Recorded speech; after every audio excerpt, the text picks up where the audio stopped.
कहीं भी रहे, वो सेवा और आज्ञा, इसका ध्यान रखेगा, वो आदमी हमेशा बढ़ता रहेगा। तुम्हें अगर जिंदगी में इज्जत चाहिए और सोचो कि हम बढ़ते रहें, तो सेवा, जिस घर में हो उस घर की सेवा का ध्यान रखो और उस घर के बड़े बूढ़ों की आज्ञा बस। और अगर तुम्हारी जिस घर के हो उस घर में तुम्हारी सेवा की भावना नहीं है और बड़े बूढ़ों की आज्ञा को मानने की भावना नहीं है, तो फिर तुम्हारी जिंदगी नहीं है, फिर तो जिंदगी बर्बाद है, बेकार है, फिर कोई जिंदगी नहीं होती। क्योंकि जानवर ये दो ही काम नहीं करता, न तो सेवा करता है और न आज्ञा करता है। जानवर अपनी हिसाब से रहता, अपने तरीके से रहता, अपनी लत है उसमें। तो जो आदमी घर की सेवा नहीं करे, बड़े बूढ़ों की आज्ञा पालन नहीं करे, वो जानवर ही ढोर ही होता है। तो यहां पर अदिति अपने पति की सेवा करती है और आज्ञा का पालन करती है, तो अपने आप प्यारी होगी। कोई भी हो, आप कहीं भी रहें वहां सेवा भाव से रहें, सीनियर्स का सम्मान करें, बस। इसमें तुम्हारी सबसे बड़ी इज्जत है। कहीं भी रहो, चाहे अपने घर में रहो, चाहे ऑफिस में रहो, अदरवाइज किसी दोस्त के साथ में रहो, कहीं भी रहो, ये दो चीजें आदमी को पूजनीय बनाती है, सफल बनाती है। लेकिन दिति हमेशा अपने स्वाद में रहती है और सबकी बुराई करेगा। जो आदमी अपने मतलब में रहेगा उसको कोई अच्छा ही नहीं लगेगा। जब उसको कोई अच्छा नहीं लग रहा है तो वो भी किसी को अच्छा नहीं लगेगा। ये लोगों में आदत होती है। घर में रहते हैं, घर की चोरी करते हैं, घर की चुगली करते हैं। जिस घर में रहते हैं उसी घर की चुगली और उसी घर में चोरी। तो दिति की यही आदत है, चुगली की और चोरी की। कश्यप ऋषि ने बंटवारा किया संपत्ति का, तो उन्होंने जो स्वर्ग था वो अपनी प्यारी पत्नी अदिति के पुत्रों को दे दिया, और जो नीचे के लोग थे, अतल वितल सुतल पाताल तलातल रसातल महीतल, ये नीचे के लोग हैं, इनमें स्वर्ग से भी ज्यादा सुख है, लेकिन ये अंधेरे के लोग हैं। मैंने इनमें कोई धर्म कर्म नहीं कर सकता, पुण्य कर्म नहीं कर सकता। अंधेरा होगा, अंधेरे को आजकल के पढ़े लिखे जो लोग हैं वो उसको नेगेटिव एनर्जी कहते हैं, नकारात्मक ऊर्जा। तो जो नेगेटिव एनर्जी होती है इसमें स्वाद तो पूरा होता है, but so can not progress. वो आदमी तरक्की नहीं कर सकता, स्वाद ही स्वाद में रहेगा। तो जितने भी दुष्ट लोग हैं ये स्वाद तो पूरे करते हैं लेकिन तरक्की नहीं होती है इनकी। देखिए आप दुर्योधन को देखिए, दुर्योधन ने जितने स्वाद किए उतना कोई नहीं कर सकता, लेकिन बर्बाद हुआ, नाश हुआ। रावण था, स्वाद सब किए लेकिन तरक्की नहीं, नाश हो गया। इसलिए आप कभी भी नेगेटिव मत रहिए, ये बात को ध्यान रखो। अगर आप नेगेटिव होंगे तो आपका पतन हो जाएगा। इसलिए कभी भी नेगेटिव मत रहो, घर के प्रति, घर वालों के प्रति नेगेटिव बात ही मत करो, पॉजिटिव रहना चाहिए। दिति ने कश्यप ऋषि को प्रसन्न करके अपने सौत के पुत्र इंद्र को मारने की कामना से गर्भ धारण किया। कश्यप ऋषि ने व्रत बताया, इस व्रत को आदमी स्त्री कोई भी धारण कर सकता, लेकिन बहुत लंबा 1 साल का होता है। और 1 साल में इतने आदमी कैसे लंबे समय तक उस व्रत को करेगा? कोई दिक्कत नहीं हो, कोई गड़बड़ी नहीं हो, कोई कमी नहीं हो, कोई भूल चूक नहीं हो। तो दिति गड़बड़ी कर गई, खुले बालों से सो गई, झूठे मुंह से सो गई। ये लोग जानते नहीं है, हमारे जो हमारी संस्कृति है, हिंदू संस्कृति, सनातन परंपराएं जो हैं, इनमें आदमी मजाक उड़ाते हैं, क्योंकि वो खुद गंवार लोग हैं। जितने भी लोग सब गंवार हैं। हम हमेशा से विश्व गुरु रहे, जगत गुरु रहे, और बाहर के जो लोग हैं उन्होंने मजाक उड़ाई। स्त्रियां अपने बालों को नहीं बांधती हैं तो उसके पति की उम्र खत्म हो जाती है, पति की उम्र घट जाती है, और घर में क्लेश भी होता है। इसलिए स्त्री को हमेशा बालों को गूंथ करके, चोटी बना करके बांध के रखना चाहिए। आजकल या तो बाल बांधना ही नहीं है, जैसे चुड़ैल बाल खोल करके रहती है। काली का फोटो देखा है तुमने? काली के जो बाल हैं पूरे के पूरे बिखरे हुए, खतरनाक है वो। तो जो बालों को खोल के रखती है उसका दिमाग खतरनाक रहेगा, कभी भी सही नहीं रहेगा, पॉजिटिव नहीं रहेगा। ये बालों को बांध करके रखे, और बांध के भी चोटी बना करके, स्कूटर की स्टेपनी की तरह से नहीं, सबको करके पीछे से गांठ लगा दी, ये भी गलत। और रात को भी कभी बालों को खुला नहीं रखे। रात को बालों को खुला रखना भी नेगेटिविटी होती है। बालों को हमेशा बांध करके रखे। और बाल कटवाना तो कभी नहीं चाहिए, क्योंकि हमारे यहाँ जो बाल कटवाती है विधवाओं के बाल काटे जाते हैं। तो जो लड़की या औरत बाल कटवाती है वो जिंदगी में किसी की नहीं हो सकती है, इस देख लेना। किसी की होगी नहीं और उसका भी कोई नहीं होगा जो स्त्री होकर के बाल कटवाएगी, क्योंकि बालों का सीधा लिंक सूरज की रोशनी से होता है। इसलिए हमारे यहां आदमी भी चोटी रखते हैं, शिखा सूत्र, जैसे टीवी का एंटीना होता है ना, ऐसे ये जो चोटी होती है ये एंटीना होता है पॉजिटिव एनर्जी का। इसलिए बालों को हमेशा बांध करके रहे और सर को ढक करके रहे। दिति गलत कर गई, बालों को खुला छोड़ करके और मुंह झूठे से सो गई। इंद्र ने उनके गर्भ में प्रवेश किया और उसके 49 टुकड़े किए, 49 मर्दगण कहलाए ये। दिति को मालूम पड़ गया, लेकिन उन्होंने इंद्र को श्राप नहीं दिया। कहा कि तुमने भी मेरे गर्भ में निवास किया, इसलिए मैं तुम्हें श्राप तो नहीं दे सकती, लेकिन ये तुम्हारे सहोदर भाई हो, इसलिए वो 49 मर्दगण हुए।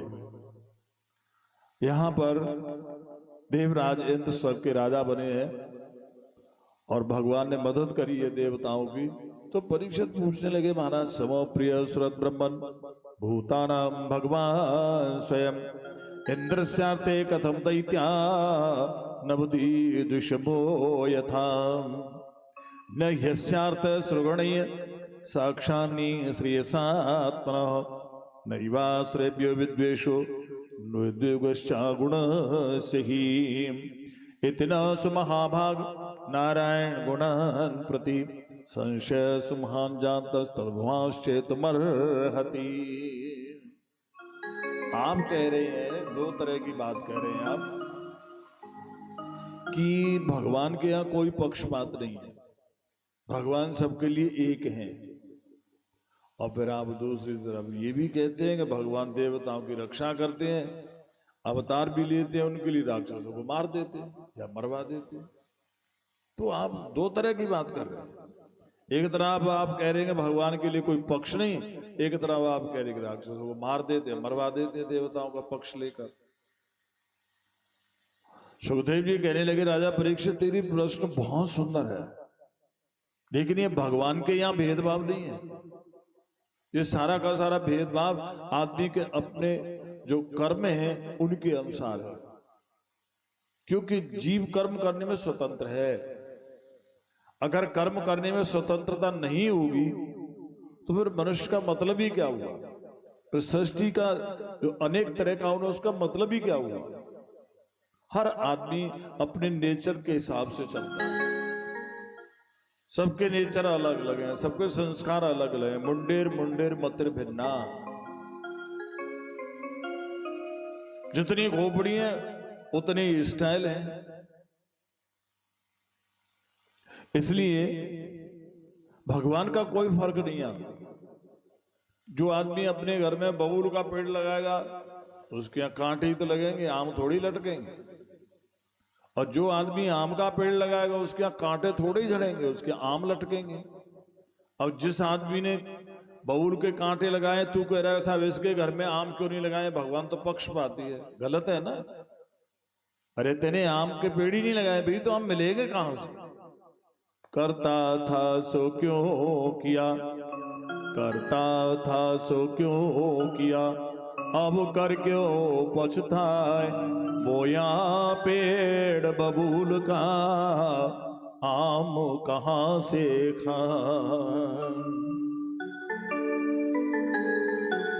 हर चीज में अपने संस्कार हैं, इसलिए यहां भगवान का पक्षपात नहीं है, अपने कर्म का हिसाब किताब है। और दुष्ट आदमी जो होता है ना, वो बढ़िया बढ़िया काम को तो अपने नाम से कहेगा। ये लड़की की शादी मैंने करी, मकान मैंने बनाया, जमीन मैंने खरीदी, बिजनेस मैंने किया, ये काम मैंने किया, वो काम मैंने किया। और कोई काम खराब हो जाए ऐसा ये कह, ऊपर वाले की निगाह टेढ़ी है हम पे, मतलब गलत हो गया तो ऊपर वाले ने कर दिया, और बढ़िया हो गया तो मैंने कर दिया। ये दुष्ट आदमी की विचारधारा होती है। भले आदमी कहते हैं जो कुछ भी भला ऐसा प्रभु की देन है, भगवान की बड़ी कृपा है साहब, उनकी कृपा से हमारे बच्चे ऐसे ऐसे ऐसे हुआ, ऐसा हुआ, और कोई गलत काम है, ये सब हमारे कर्मों का फल है साहब, हमने किया वो तो भुगतना पड़ेगा। भला आदमी गलती को अपनी मानता है और अच्छाई को भगवान की कृपा मानता है, और दुष्ट आदमी अच्छाई को अपनी खासियत मानता है और गलती को भगवान की टेढ़ी नजर मानता है। बस जाकी रहेगी भावना जैसी, जाकी रहेगी भावना जैसी, जाकी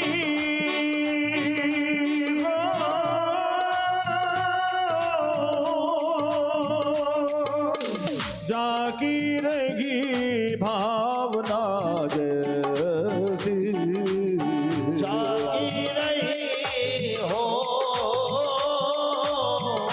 जाकी रही भावना जैसी।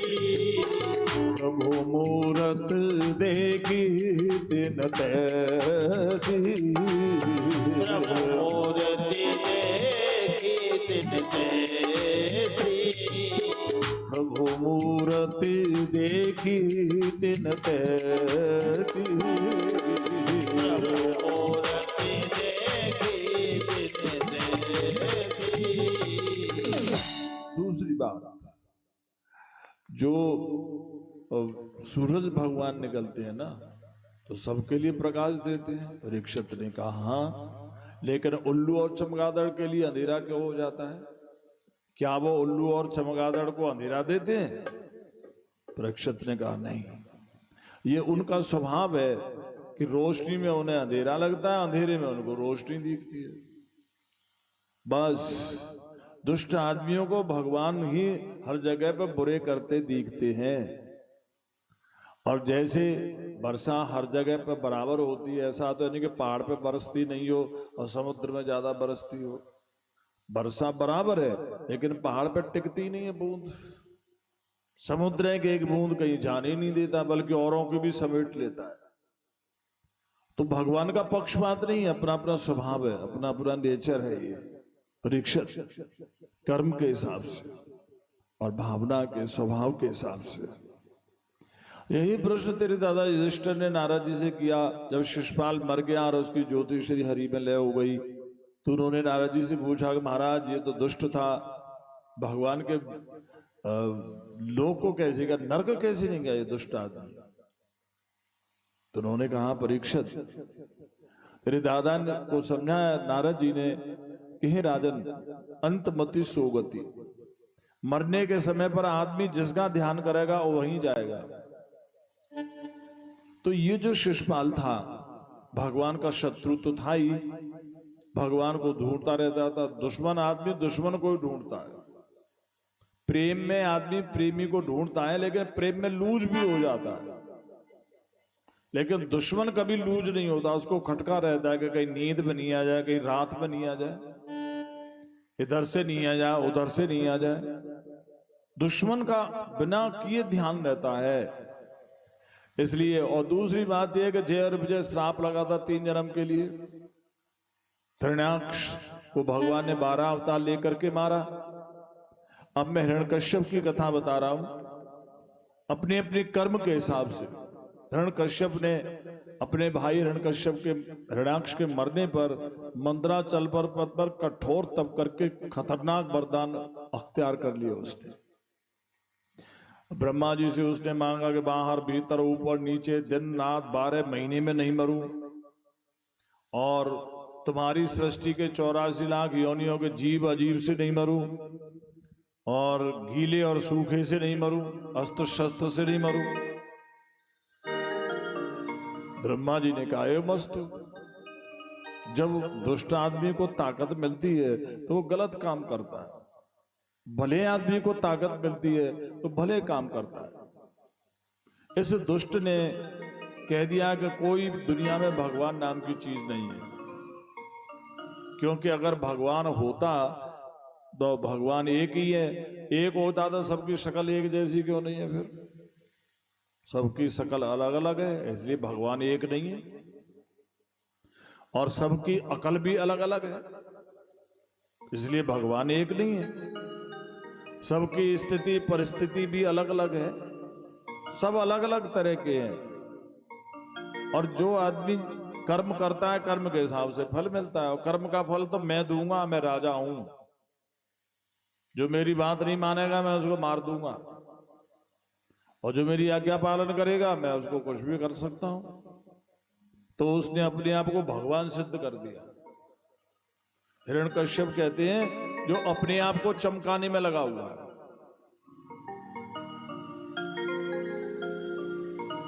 एक बार हमारे कॉलेज में विवेकानंद जी की जयंती पर, जब मैं बीकॉम में पढ़ता था, जयंती हुई, उसमें बहुत बड़ा एक वाद विवाद प्रतियोगिता कंपटीशन हुआ। अच्छे लेवल का कंपटीशन था, खामखा का वाद विवाद नहीं, शास्त्रार्थ था एक तरह का। तो मैंने उसमें कहा कि भाई राम में और रावण में क्या फर्क था बताओ। राम भी त्रिलोकपति थे, रावण भी त्रिलोकपति था। राम के बराबर भी उस समय पर कोई बलवान नहीं था, रावण के बराबर भी कोई, सब राम और रावण में सारी चीजें एक जैसी थी। लेकिन रावण फिर भी उसका नाश कैसे हो गया, और राम जी कैसे पूजनीय बन गए, राम जी कैसे अमर भगवान करके पूजे जाते हैं, क्या फर्क है? तो इसका सीधा सा अर्थ है कि राम जी ने जो कुछ भी किया अपने लिए नहीं किया, उन्होंने धर्म के लिए किया। धर्मति वीरति योग ते ज्ञाना, धर्मति वीरति योग ते ज्ञाना, धर्मते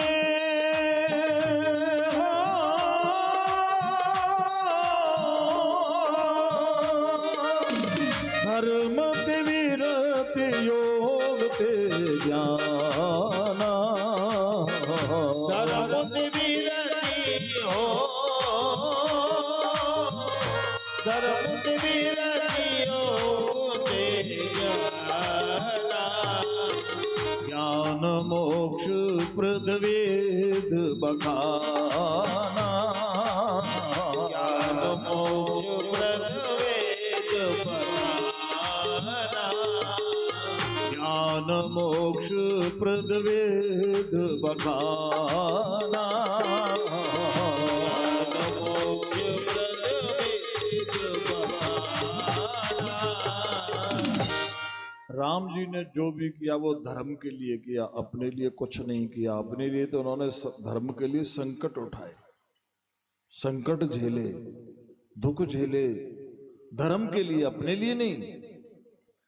दुख तो कुकर्मी और धर्मात्मा सबको होते हैं, लेकिन कुकर्मी कुकर्म के लिए कष्ट सहन करता है, धर्मात्मा धर्म के लिए कष्ट सहन करता है। कष्ट दोनों को मिलते हैं, लेकिन धर्मात्मा धर्म के लिए कष्ट सहन करता है, अपने लिए नहीं।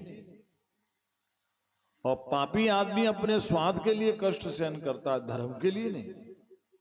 यही फर्क है राम और रावण में। राम जी ने जो कुछ भी किया धर्म के लिए किया, और रावण ने जो कुछ भी किया अपने स्वाद के लिए किया। लंका भी बनाई तो स्वाद के लिए, जो कुछ भी उसने किया सब स्वाद के लिए। इसलिए जो अपने लिए जी रहा है वो राक्षस है। रावण भी वेद पढ़ता था, हवन करता था, पूजा पाठ करता था, योगाभ्यास करता था, शंकर जी का भगत जी था, सब काम थे, लेकिन जो कुछ भी किया उसने अपने स्वाद के लिए किया। तो जो आदमी भजन करे, ध्यान करे, पूजा पाठ करे, अच्छी बात है, लेकिन किसके लिए कर रहा है? अपने स्वाद के लिए तो राक्षस है, और धर्म के लिए तो देवता है, भगवान है। धीरज धर्म मित्र अरु नारी, धीरज धर्म मित्र और नारी, धीरज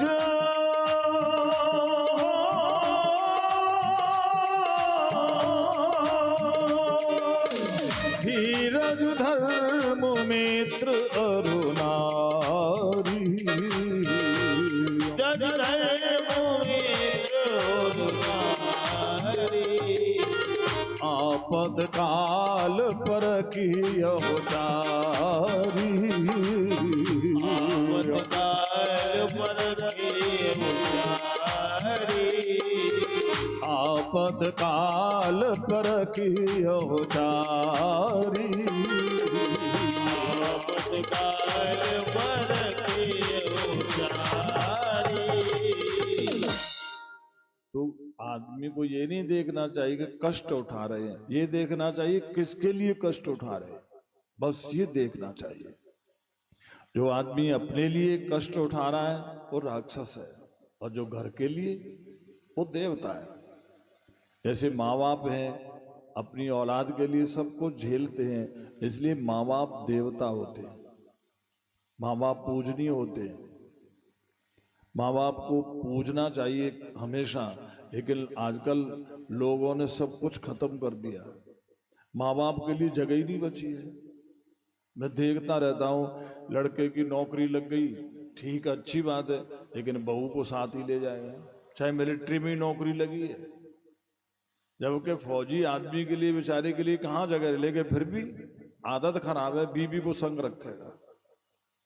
अब वो ड्यूटी में जाएगा, बीवी क्या करेगी रात और दिन, फिर क्या करेगी? गड़बड़ी तो करेगी।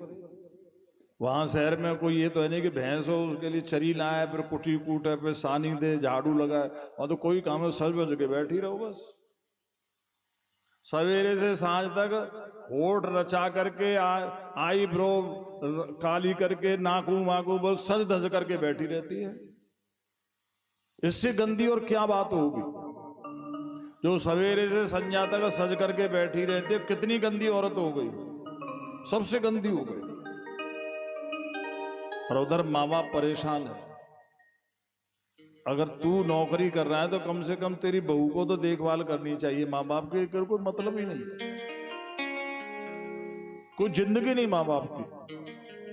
और जैसे जैसे आदमी का बुढ़ापा आता जाता है, उसको आदमी की सख्त जरूरत होती है, वो भी अपने की, यानी अपने बेटा की बहुत जरूरत होती है बुढ़ापे में। और बाप बूढ़ा हो गया, माँ बूढ़ी हो गई, बहू बेटा है ही नहीं साथ, तो ऐसे आदमी साक्षात राक्षस है, मलेच्छ हैं। तो बहू है और न वो बेटा है। बहू तो वो है जो अपने इज्जत को सजा करके रखे, अपने घर को सजा करके रखे, अपने रिश्ते को सजा करके रखे, अपने चरित्र को सजा करके रखे। कपड़े सजने पहनने से, बाल सजाने से इनसे क्या होता है? ये तो नाचने कूदने वाली सजाती है चमड़े को और कपड़े को। आजकल सब नाचने कूदने वालियों की होड़ कर रही है, टीवी पर देखती रहती है, वैसी कपड़े पहनती है, वैसे ही बाल बना लेती, वैसे हंसती है, वैसे ही दांत फाड़ती है। बहू भी मर गई, बेटी भी मर गई, नचनियां कूदनियां रह गई है।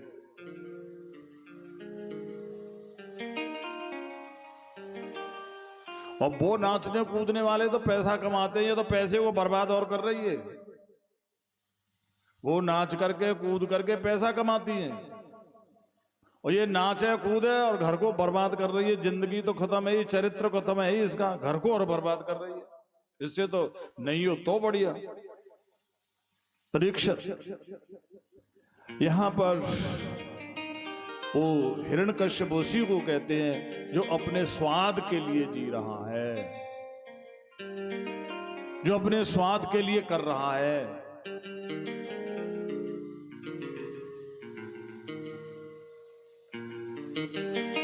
तो इसने ऐसे ही कह दिया।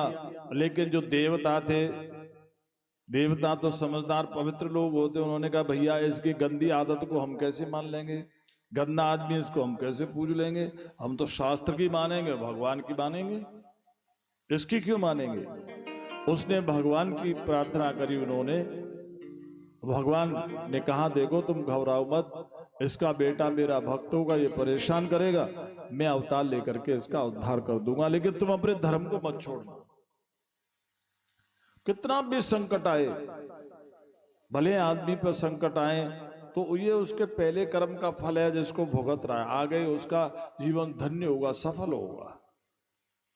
और कभी किसी को दबाना मत, दबंगई मत करना। ये और ध्यान की बहुत गजब की बातें हैं।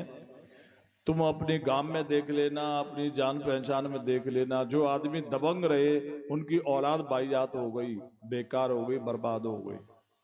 तुम्हारे गांव में ही देख लेना, जो आदमी दबंग थे ना, जो लठैत रहे, जो लठ के मारे गांव को डराते थे, लोगों को डराते थे, उनकी औलाद बाइजात भैंसानाथ और पड्डानाथ होगी, देख लेना। तो कोई न पढ़ेगा और न कोई बढ़ेगा, नियम है ये प्रकृति का। रावण दबंग था, उसकी औलाद भैंसानाथ और पड्डानाथ, तो सर्वनाश हो गया। और जो आदमी किसी को दबाएगा नहीं, उसकी औलाद पढ़ेगी और बढ़ेगी और आगे बढ़ेगी, बहुत आगे बढ़ेगी। ये नियम है। इसलिए हमेशा ध्यान रखें कि तुम कहीं दबंगई तो नहीं कर रहे हो, मीन्स किसी गरीब आदमी को दबा तो नहीं रहे हो, किसी कमजोर को बाई फोर्स दबा तो नहीं रहे। अगर आप किसी आदमी को दबा रहे, गरीब आदमी को, धर्मात्मा को, तो आपका वंश बस खत्म है। अगर आप किसी को नहीं दबा रहे तो आप बहुत तरक्की करेंगे आगे जाकर, तुम्हारे बच्चे भी तरक्की करेंगे। तो हिरण्यकश्यप ऐसे ही था, दबंग स्टाइल का था। लेकिन यहां उन्होंने, भगवान ने देवताओं से कहा कि तुम किसी को दबाना मत, किसी के काम आना बस। जो आदमी किसी के काम आएगा, भले आदमी के काम आएगा, भले काम आएगा, उसकी औलाद बहुत तरक्की करती है, वो आदमी बहुत आगे जाता है। तुमने जितने भी दो जाति हैं दुनिया में, एक तो सिंधी है वो, और एक जो लाला लोग हैं, सेठ लोग। तुमने बनिया को और सिंधी को कभी बैठे हुए देखा है कहीं? अपने घर पे भी नहीं बैठा मिलेगा सेठ और सिंधी, कमाई पे मिलेगा, बैठा नहीं मिलेगा, ना घर पे मिलेगा ना किसी और के साथ। और कभी पंचायत नहीं सुनी होगी तुमने इनकी कि सेठों की पंचायत हो रही है भरतपुर में, आगरा में, दिल्ली में, कहीं सुनी है तुमने सेठों की पंचायत? पंचायत भी फालतू लोग करते हैं, बकवास गंदे लोग करते हैं पंचायत। सेठों की पंचायत ही नहीं होती, वो जानते हैं, अपने आप सुलझा लेते अपने काम को, सुलझे रहते हैं। उनका बेटा माने तो ठीक है, नहीं माने तो ठीक है, वो कोई पंचायत नहीं करते कि साहब मेरा बेटा नहीं मानना। सुलझे हुए लोग हैं। पंचायत से पंच क्या कर लेंगे? पंच खुद ही पंचर होते हैं, पंचायत नहीं करते हैं वो। अगर उनकी लड़की नहीं माने तो मत माने, वो पंचायत नहीं करते हैं, ज्यादा प्रेस नहीं करते हैं, फ्री कर देते हैं। तो हमेशा बनिया की तरह से रहे, किसी के काम आ जाए लेकिन किसी को दबा करके रखने की अपनी आदत नहीं बनाए। न बीवी को दबाए, न मम्मी को दबाए, न बेटे को दबाए, न बेटी को दबाए, किसी को, कुत्ते के पिल्ले को भी नहीं दबाना चाहिए। ये सबसे बड़े ह्यूमन राइट के खिलाफ क्राइम होता है। ह्यूमन राइट, हर आदमी का अधिकार है स्वतंत्र रहने का, अपने स्टाइल से जीने का। आप उसको प्रेस कर रहे हैं तो आप गलत जा रहे हैं, गलत दिशा में जा रहे हैं। हाँ, अगर कोई आदमी पूछता है तो उसको आप सलाह दे दीजिए कि भाई ये काम सही है, ये गलत है, बस। माने तो ठीक, नहीं माने अपना दिमाग खराब क्यों करो। तो भगवान ने कहा कभी दबाना मत, किसी के काम आना। परिगीत सरिस धर्म नहीं भाई, परित सरिस धर्म नहीं भाई, परिगीत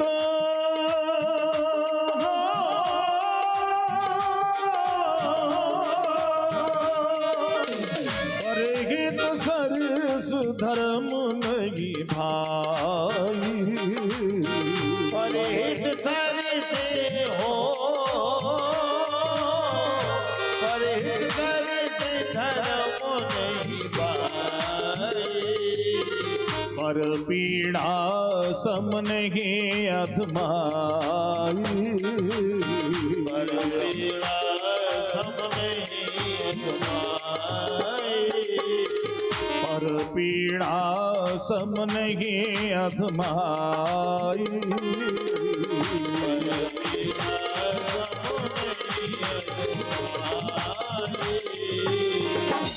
तो देवता ने वही व्रत बना लिया, अपना देवताओं जैसा व्रत बनाओ। बनिया बनो, लाला बनो, सेठ बनो, लड़ने झगड़ने वाले मत बनो, कुछ नहीं रखा है इसमें। बनिया की तरह से काम की बात करो, फालतू बकवास मत करो। किसी के द्वार पे इकट्ठे होकर के वहां कुल्लड़ मत फोड़ो, किसी की खाट मत तोड़ो, किसी के चबूतरे को मत खोदो, किसी के पेड़ के पत्ते मत गिनो, किसी की छत की गाटर मत गिनो, किसी की छत की पटिया मत गिनो,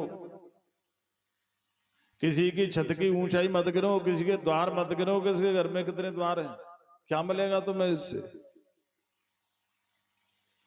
अपने द्वार देखो, तुम्हारे द्वार कहाँ हैं? तुम्हारे तो सारे द्वार बंद हो गए, लॉक सी लॉक हो गए।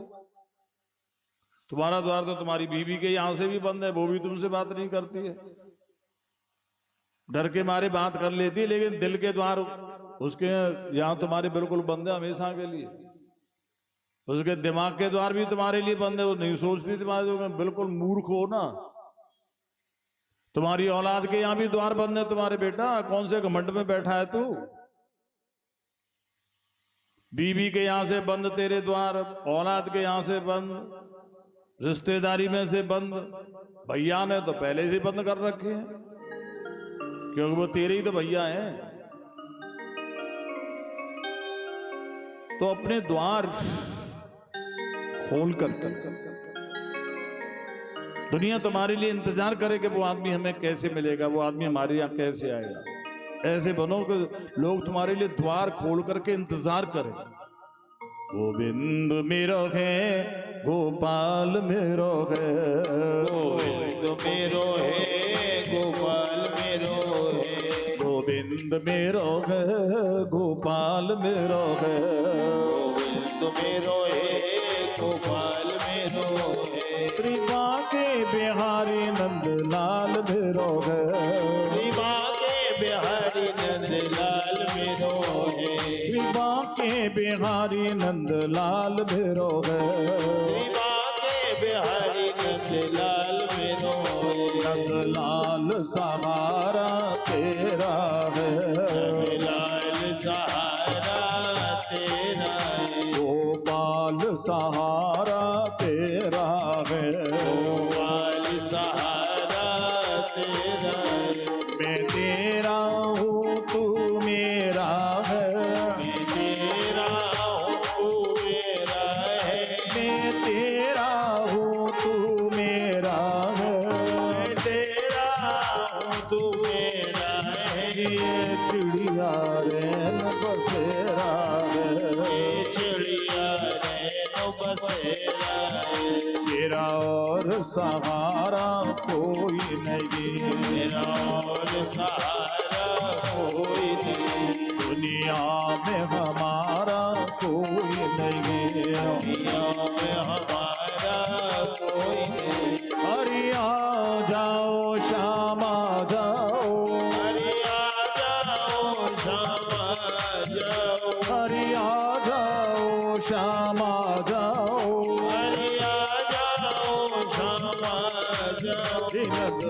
लाल सहारा मेरा बन जाओ, लाल सहारा मेरा बन जाओ, गोपाल सहारा मेरा बन जाओ, गोपाल सहारा मेरा बन जाओ, तुझे तेरा ही सहारा ओ सांवरे, तेरा ही सहारा तुझे अपना बना लो ओ सांवरे, मुझे अपना बना लो ओ सांवरे, तुझे अपना बना लो ओ सांवरे, मुझे अपना बना लो ओ सांवरे।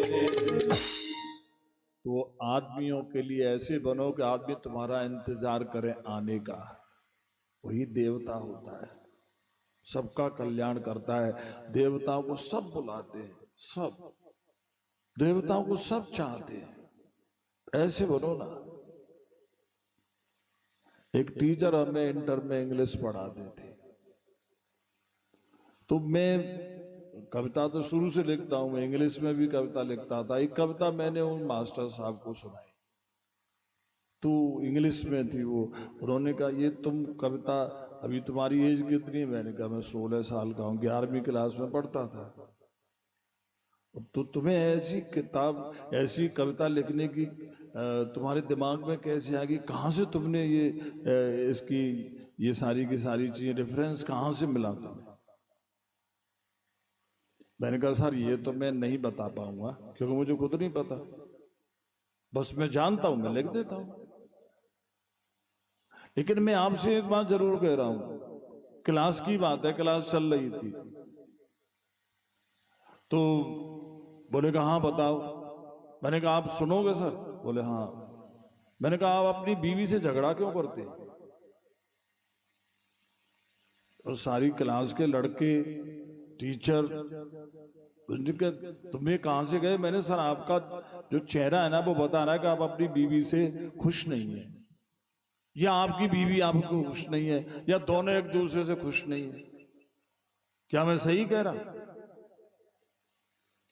मास्टर साहब तो बड़ी मायूस हो गए। बच्चे साथ के जो लड़के थे उन्होंने कहा यार तेने कमाल कर दिया, लेकिन ऐसे समझा कैसे? ये समझने में कुछ नहीं, इनकी हर समय कौवा जैसी आंख रहती है, और कौवा हमेशा कौवटी से दूर मिलेगा। तो लड़कों ने मां साहब का ना कौवा कहते थे, पूरे कॉलेज में कौवा नाम हो गया था। हरे रामा रामा रामा रामा हरे हरे रामा हरे रामा रामा रामा हरे हरे हरे कृष्णा कृष्णा कृष्णा कृष्णा हरे हरे कृष्णा हरे कृष्णा कृष्णा कृष्णा हरे। तो कहने का भाव ये है, आप देवता बनिए, सब आपको चाहे। तुम्हारे काम खुद मैं करूंगा, भगवान ने कहा मैं करूंगा तुम्हारे काम, अगर तुम देवता बनो। करो सदा तिनकी रखवारी, बनो सदा तिनकी रखवारी, करो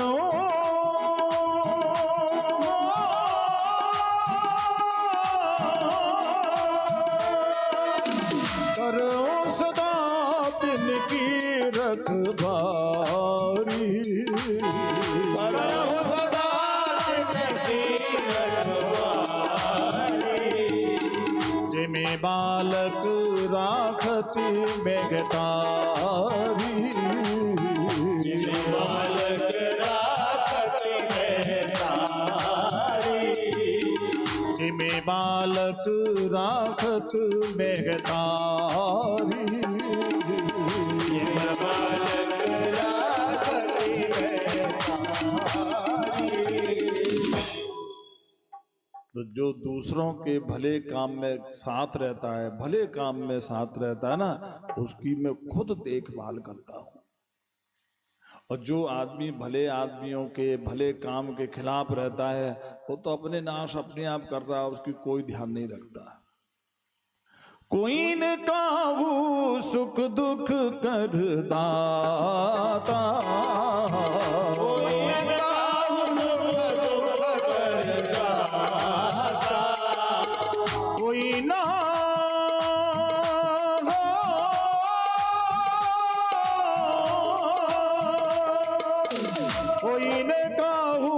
सुख दुख कर दाता, कोई नाम सुख दुख कर दाता, निज कृत कर्म भोग सुनिभाता, निज कर्म भोग सुनिभाता,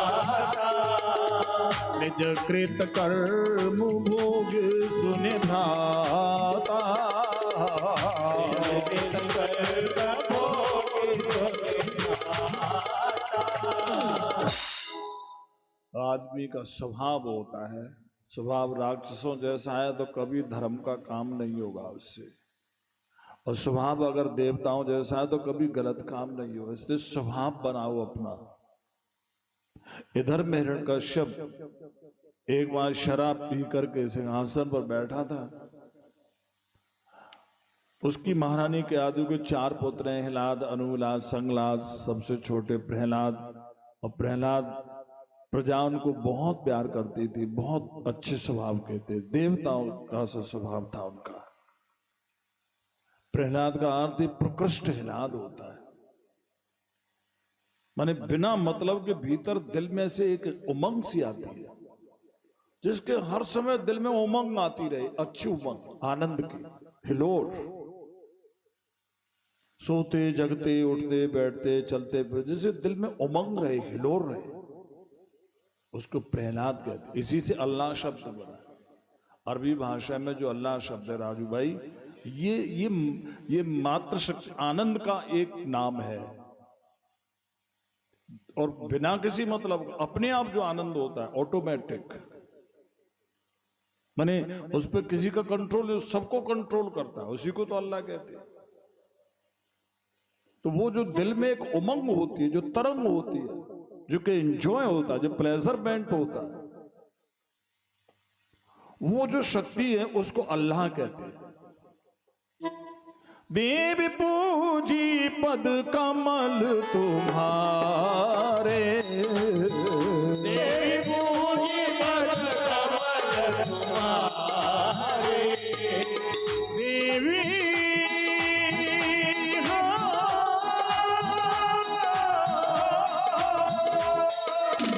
देवी पूजी पद कमल तुम्हारे, देवी पूजी पद कमल तुम्हारे, सुर नर मुनि सब होए सुखारे, सुरन मुनि सब होए सुधारे, सुर नर मुनि सब होए सुखारे, सुरन मुनि सब होए उसी के ऊपर जो रहे, उसी का होकर के रहे, उसको प्रहलाद कहते हैं। जिसके जो ब्रह्म शक्ति कहो, आत्म शक्ति कहो, परमात्मा की शक्ति कहो, उसी को परमात्मा भी कह सकते, शक्ति ही परमात्मा है, तो उसको अल्लाह भी कह सकते हैं, खुदा भी कह सकते हैं। अल्लाह में सबसे अलग, अल्लाह मीन्स अलहदा, सबसे अलग, यूनिक एक्सीलेंस, इनक्रेडिबल। हरे रामा हरे रामा, रामा रामा हरे हरे, राम हरे राम, राम राम हरे हरे, हरे कृष्णा कृष्णा कृष्णा हरे हरे, कृष्णा हरे कृष्णा, कृष्णा हरे। तो जो उसकी उमंग में, उसकी तरंग में रहे, वो प्रहलाद होता है। 5 साल के थे प्रहलाद, माने का बेटा अपने पिता के चरण स्पर्श करके आओ। माँ को सिखाना चाहिए बच्चे को, बचपन से सिखाना चाहिए, शुरुआत से सिखाना चाहिए, क्योंकि 1 करोड़ गुरु एक तरफ और माँ की शिक्षा एक तरफ। माँ को रोज बच्चों को सिखाया नहीं जा सकता। कैसे सिखाया जाता? करके, क्योंकि बच्चे और बंदर नकलची होते, अकलची नहीं होते। बच्चा देखेगा वैसा करने लगता है नकल।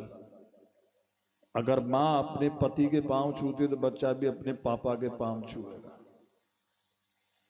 इसलिए माँ को पांव छूने चाहिए बच्चे को साथ लेकर।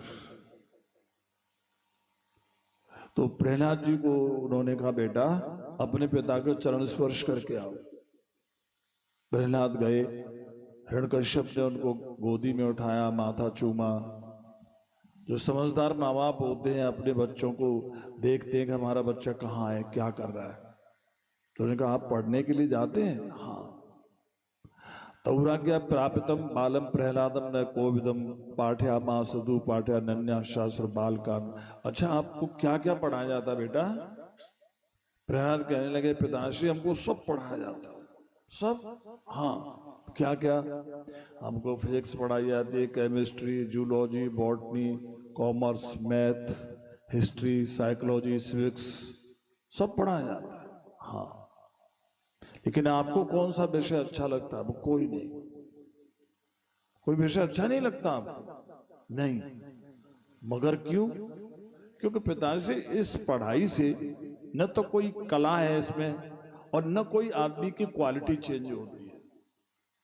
वो पढ़ाई क्या पढ़ाई जिससे आदमी को कुछ हासिल नहीं हो, कुछ हासिल नहीं होता। नहीं।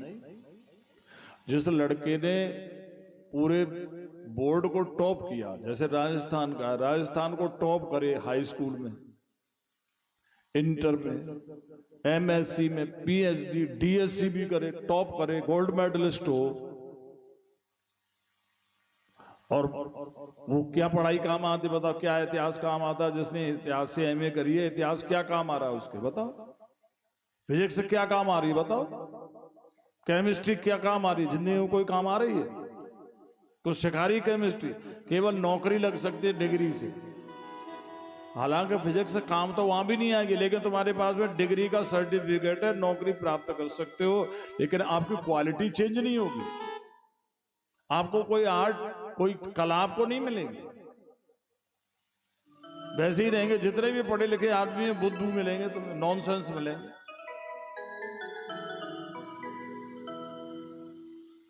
कोई कला ही नहीं, आदमी में कोई परिवर्तन ही नहीं आता।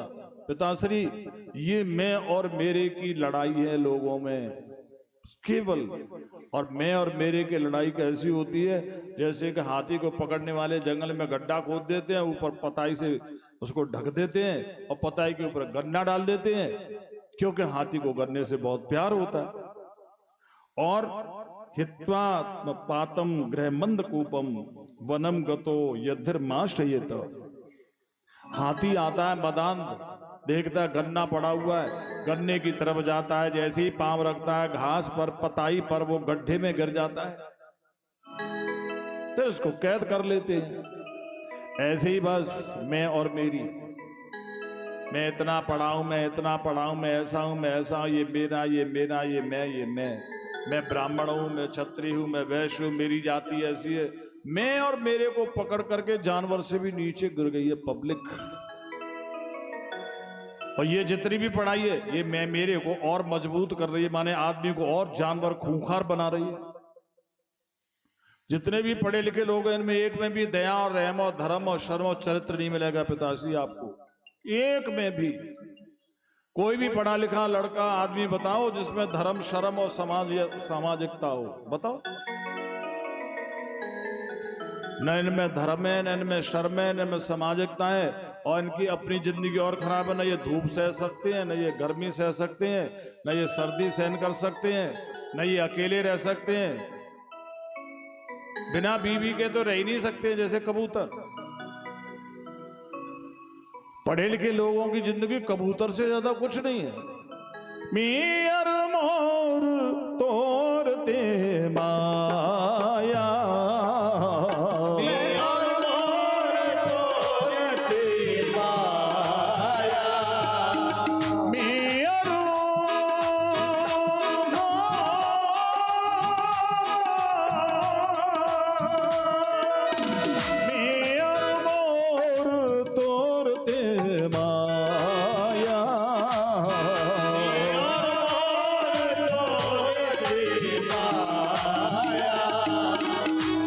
वश की ने जीव निकाया, वश की ने जीव निकाया। ये वश की ने जीव निकाया।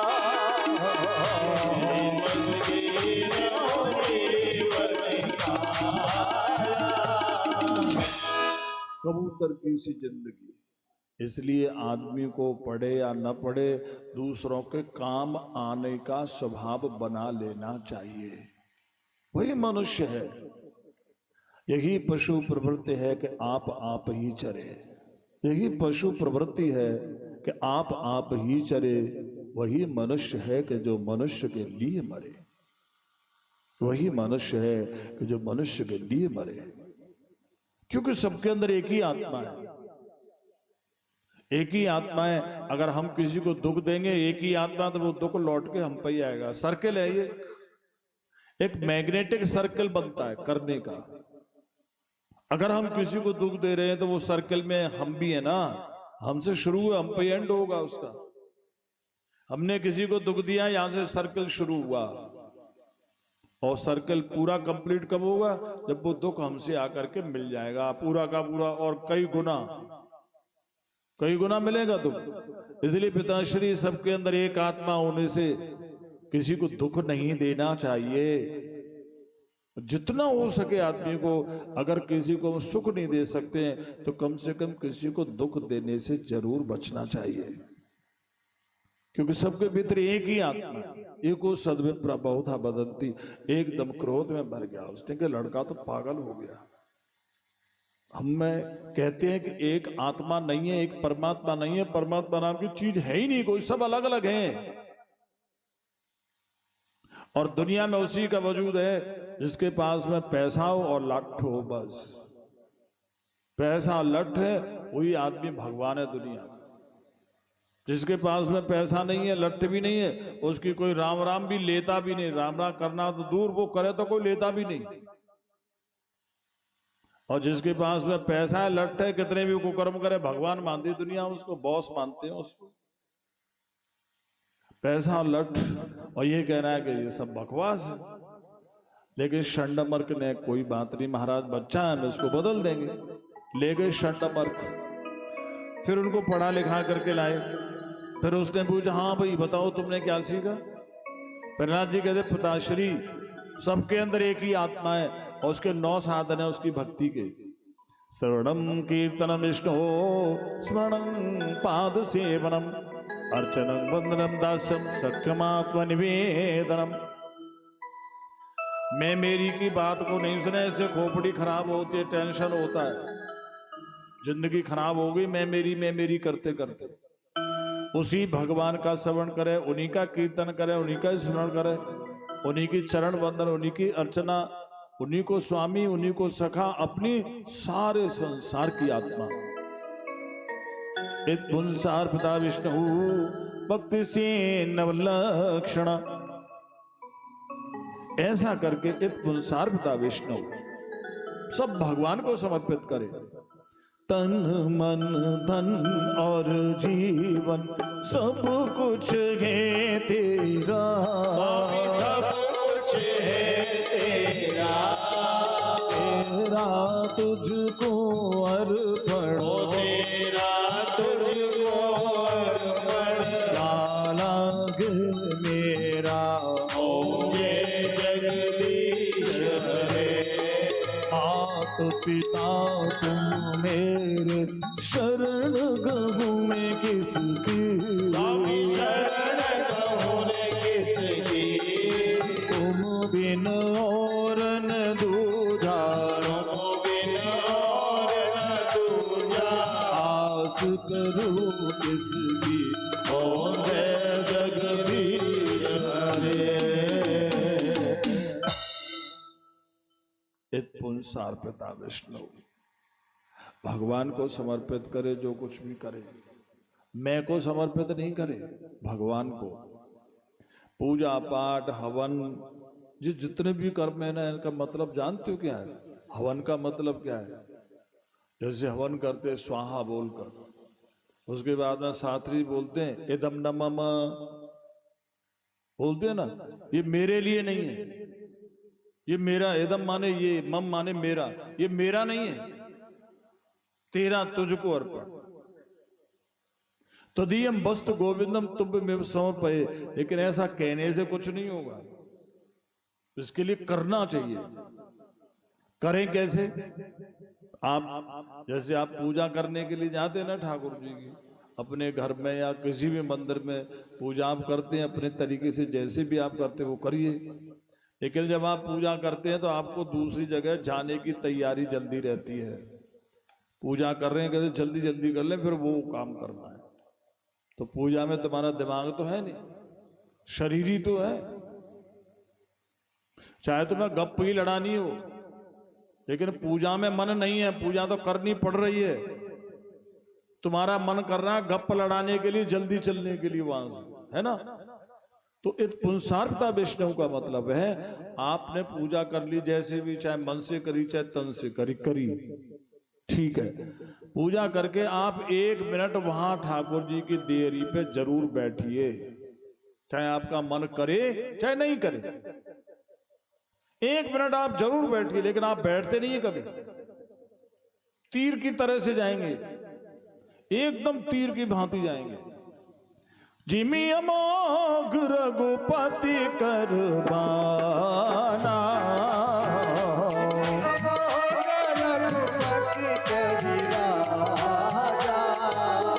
जिमी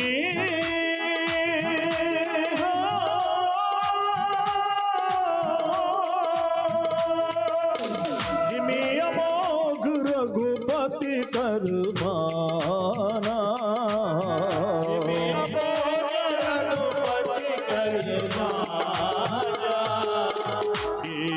भात चले हनुमाना,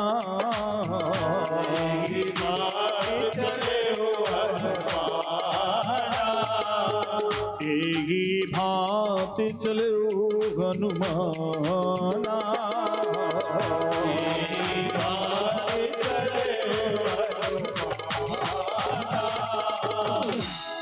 तो वहां पर आपको बैठना चाहिए, कितनी भी जल्दी हो। पता है इससे क्या होगा? तुम्हारा जिंदगी में कभी भी दुर्घटना नहीं होगी, कभी भी। और कभी भी आपके काम में रास्ते में जो कोई अड़ंगा डालेगा ना, आप पूजा करके ठाकुर जी के यहाँ जबरदस्ती बैठे, ऐसे ठाकुर जी जबरदस्ती आपको बैठाएंगे, आराम कराएंगे, विश्राम कराएंगे, आपको दिक्कत नहीं कराएंगे, क्योंकि आप आराम से बैठे ना वहां। तो पूजा करके, हवन करके, पाठ करके, कोई भी धर्म का काम करके कुछ देर आप वहां बिना मतलब के जरूर बैठें। इस पुंसार्पता विष्णु, उसमें आपको क्या करना है? हे प्रभु, जो कुछ भी है मैं भलाऊं बुराऊं तेरा, ये भावना करनी है। गाना नहीं है ये, वहां गा तो तुमने लिया, ओम जय जगदीश हरे पूरी गा ली। अब तुम्हें अपने दिल में से भावना भगवान तक, विल टू विल, दिल से भगवान तक पहुंचाना। मोरदास कहाए नर आसा, मोरदास कहाए नर आसा,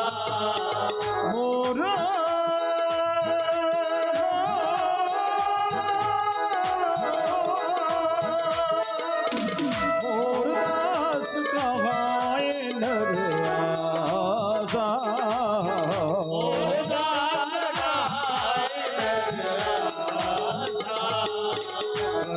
तो कहो कहाँ विश्वासा,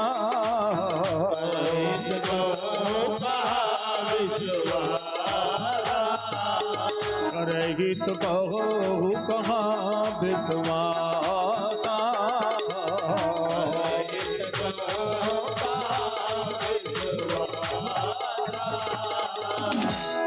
इस तरह से भगवान के लिए थोड़ी देर बैठे और भगवान को समर्पित होकर के तब फिर कहीं भी जाया, भगवान तुम्हारे निश्चित तुम्हें सुनिश्चित रखेंगे, सुरक्षित रखेंगे। ऐसा उन्होंने कहा तो एकदम आग लग गई उसमें। उसने कहा कि इस लड़के को तो मार दो, कैसे भी करके मार दो। उनको समंदर में गिराया, कुछ नहीं हुआ, पहाड़ों से फेंका, कुछ नहीं हुआ, आग लगाई, आग खत्म हो गई। होलिका उसकी बहन थी, वो मर गई, लेकिन प्रहलाद का बाल बांका नहीं हुआ। हाथियों से कुचलवाया, सांपों से कटवाया, जहर दिया, सब काम करे, प्रहलाद का कुछ नहीं हुआ। फिर यहाँ षंडमर्क ने कहा महाराज लास्ट और देख लेते हैं, फिर हम आपके और प्रहलाद के बीच में नहीं आएंगे, अब की बार और हमको दे दीजिए आप। ठीक है, ले गए। यहाँ षंडमर्क पढ़ाने के लिए नहीं आए, तो प्रहलाद जी को मौका मिल गया, सारे बालक इकट्ठे बैठे और उनसे कहने लगो तुम्हें एक बात बताऊं मैं? हाँ, बहुत अच्छी बात जो तुमने कभी नहीं सुनी होगी। बच्चे कहने लगे तो फिर तुमने कहां से सुनी है? बोले कि जब मेरे पिताजी तपस्या करने के लिए गए तो मैं माँ के पेट में था, इंद्र ने मेरी माँ का अपहरण कर लिया। रास्ते में उनको नारद जी मिल गए। नारद जी ने कहा इंद्र इसको कहाँ ले जा रहे हो? बोले कि इसके पेट में बच्चा, वो भी हमारा दुश्मन ही बनेगा, इसलिए इसके गर्भ को नाश करूंगा मैं, जिससे हमारा दुश्मन ही खत्म हो जाए। नारद जी ने कहा नारायण नारायण, इसके गर्भ में तो भगवान का भक्त है, भगवान ने बताया था, इसी के बहाने से भगवान इस दुष्ट का नाश करेंगे। तो फिर क्या है कि इंद्र ने मेरी गर्भ में था परिक्रमा करी। अच्छा, इंद्र ने परिक्रमा करी? हाँ। क्यों? क्योंकि देवो भूता देवं यजेत। ग्रंथ कहते कि देवो भूता देवम यजेत, जो भगवान की भक्ति करता है वो भगवान स्वरूप ही होता है, जो पाप का भजन करेगा वो पापी ही होता है ना। पाप की सोचने वाला पापी हो जाता है, तो भगवान की सोचने वाला भगवान नहीं होगा। सोहमास्मीति वृत्ति अखंडा,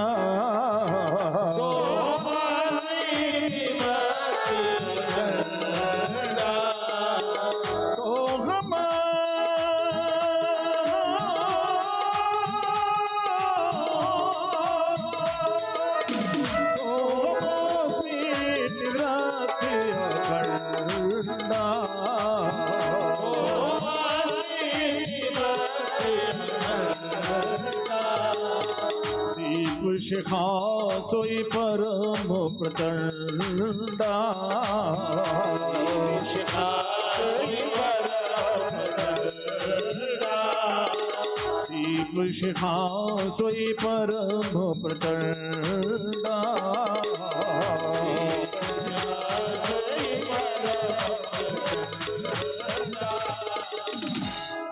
तो भैया जो भगवान का भजन करता है भगवत स्वरूप होता है, ब्रह्मविद ब्रह्मैव वदति। अच्छा, हाँ, इसीलिए तो इंद्र ने मैं पेट में ही था, परिक्रमा करी और क्षमा मांगी और मेरी माँ को नारद जी को सौंप करके चले गए। फिर क्या हुआ? फिर ये हुआ कि मेरी माँ नारद जी के आश्रम पर रही, मैं माँ के पेट में था। माँ जो खाती है वही तो बच्चा खाता है, हाँ, जो पीती है वो बच्चा पीता है। माँ जैसे रहती है वैसे बच्चा रहता है। तो माँ जो सोचती है वही बच्चे की बुद्धि भी बनता है। इसलिए गर्भिणी स्त्री को हमेशा पवित्र रहना चाहिए, शुद्ध रहना चाहिए और शुद्ध बात सुननी चाहिए, शुद्ध चित्र देखने चाहिए, गंदगी से बिल्कुल दूर रहे, क्योंकि उसके पेट में जो बच्चा होता है वैसा ही होता है जैसे माँ सोचती और करती है। कभी माँ को गंदे कर्म नहीं करने चाहिए, कभी गंदा सोचना नहीं चाहिए। निर्मल मन जन सो मोहि पावा, निर्मल मन जन सो मोहि पावा, निर्मल सो मोहि पावा,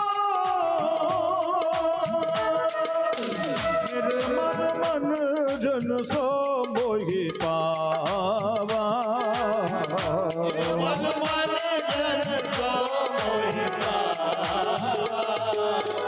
मोहि कपट छल छिद्र न भावा, मोहि कपट छल छिद्र न भावा, मोहि कपट छल छिद्र न भावा।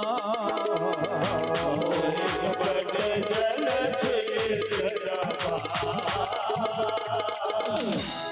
इसलिए हमेशा इस बात का ध्यान रखना चाहिए, जो जैसा सोचता है वो वैसा बन जाता है। चोरी की सोचता है चोर बन जाता है ना। चोर कौन है? जो चोरी के सोचता है, वैसे जो सोचेगा वही करेगा, जो करेगा वही सोचेगा। हाँ, चोरी की सोचते चोरी करते, चोरी करते चोरी की सोचते। जैसा करोगे वैसा सोचोगे, और जैसा सोचोगे वैसा करोगे। माने जैसा बीज होगा वैसा पेड़ होगा, जैसा पेड़ होगा वैसा बीज होगा। बीज से पेड़, पेड़ से बीज, बीज से, इसको कार्य कारण सिद्धांत कहते हैं अध्यात्म में। तो प्रहलाद जी कहते हैं कि सोचोगे तो करेगा, करोगे, और करोगे तो सोचोगे। इसलिए ना हमेशा भगवान का ध्यान रखना चाहिए। अब भगवान का ध्यान रखोगे, भगवान जैसी प्राप्ति के कर्म करोगे। दुर्लभ मानुषम जन्म तदप्य दुर्लभ मर्थदम, ये मनुष्य जन्म में ही संभव है, इसलिए मनुष्य का जन्म दुर्लभ है। और देखो, इसमें दो चीज गड़बड़ी करती हैं आदमी को, शैतान जो बनाती हैं आदमी को, जो गंदा बनाती है ना। दो चीजें हैं, दो अंग है हमारे शरीर के, चीजें नहीं, शरीर के अंग।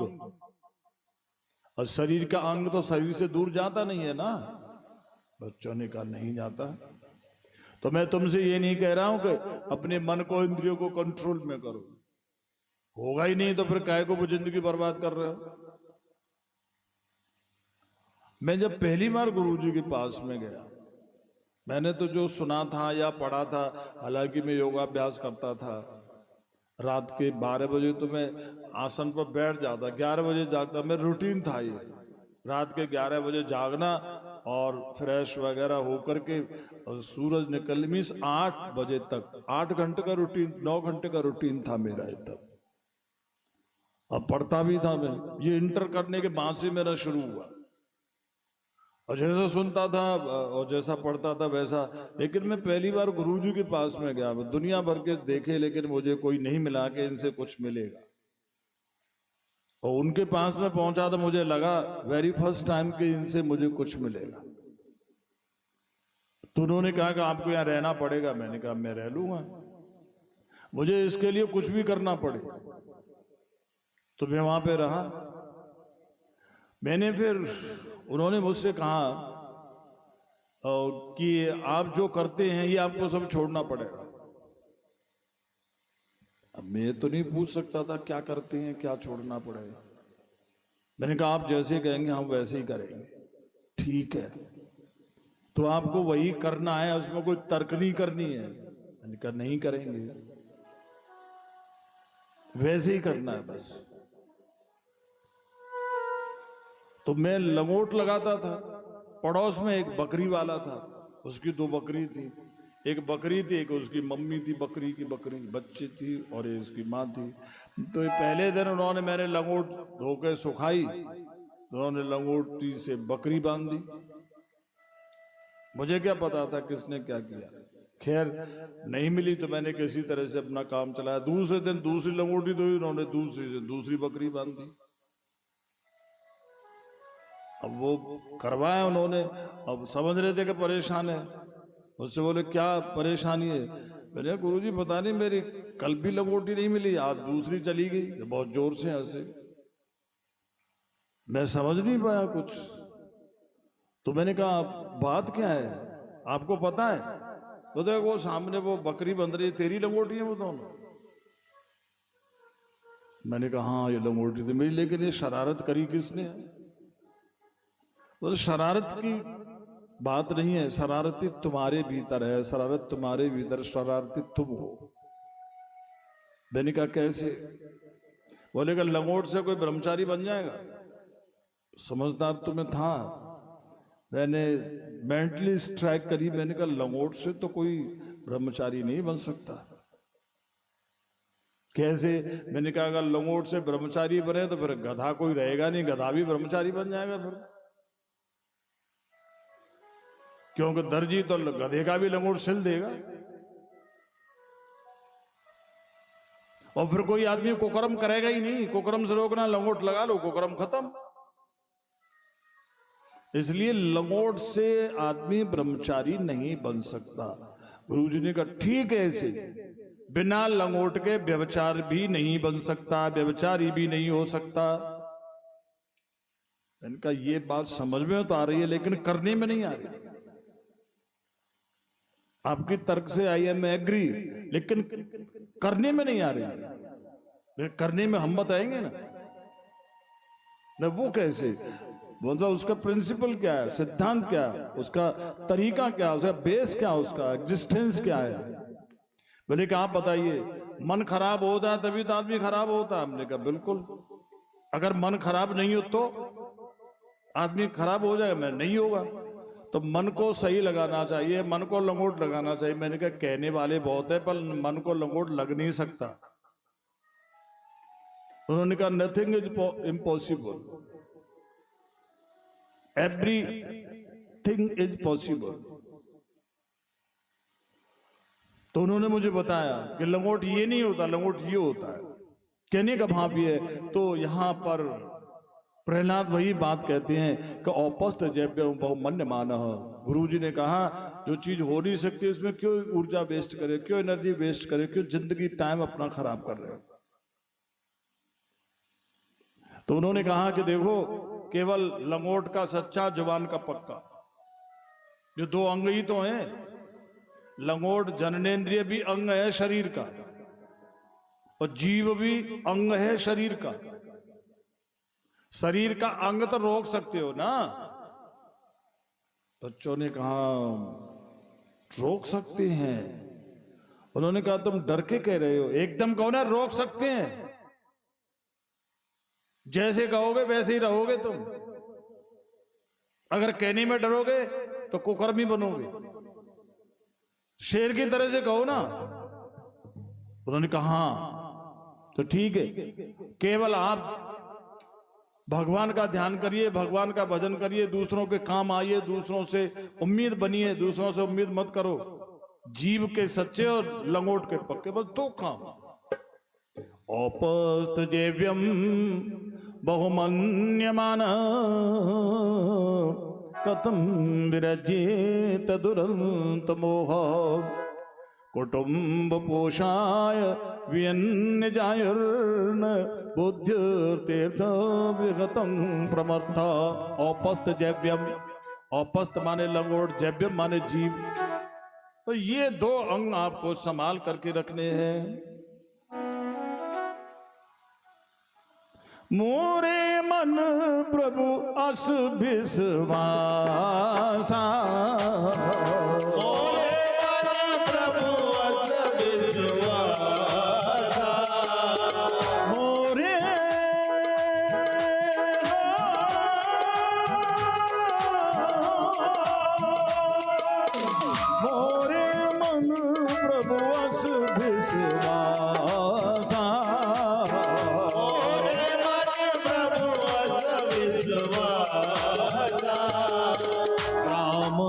अधिक राम कर दासा,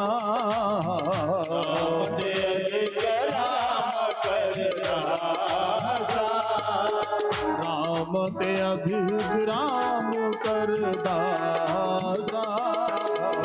राम ते अधिक राम कर दासा। तो आप बस आप इन दो चीजों को कंट्रोल में रखेंगे तो आपका मन कहीं नहीं जाएगा, इस बात की गारंटी है। जैसे कोई बदमाश भैंस होती है ना, उस बदमाश भैंस को मजबूत रस्सी से, मजबूत खूंटे से बांध दो, वो थोड़ी देर चक्कर लगाएगी, वे थक करके बैठ जाएगी। ऐसे तुम्हें अपनी जीभ और लंगोट सच्चा रखना है। और मन सोचेगा कि भाई जीभ से कुछ बकेगा नहीं, लंगोट से कुछ करेगा नहीं, तो थोड़ी बहुत देर डिस्टर्ब करेगा तो शांत हो जाएगा। ये है मन को कंट्रोल करने का सबसे अचूक रामबाण। तो आप इसको करेंगे, मन शांत रहेगा। तो फिर मन शांत रहेगा तो फिर कहां जाएगा पता है तुम्हें? मैं आगे बोलूंगा, तुम पीछे बोलना। अच्छा। सखा सब प्रेम प्रेम से बोलो हरे राम हरे कृष्णा। सखा सब प्रेम से बोलो हरे राम हरे कृष्णा। सखा सब प्रेम से बोलो हरे राम हरे कृष्णा। सखा सब प्रेम से बोलो हरे राम हरे कृष्णा। हरे राम हरे राम हरे राम हरे राम हरे राम हरे राम हरे राम हरे हरे कृष्णा हरे कृष्णा हरे कृष्णा हरे कृष्णा।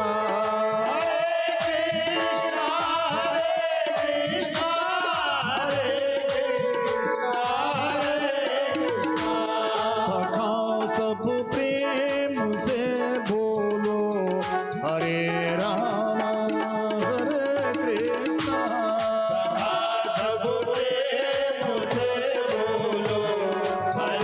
राम हरे कृष्णा।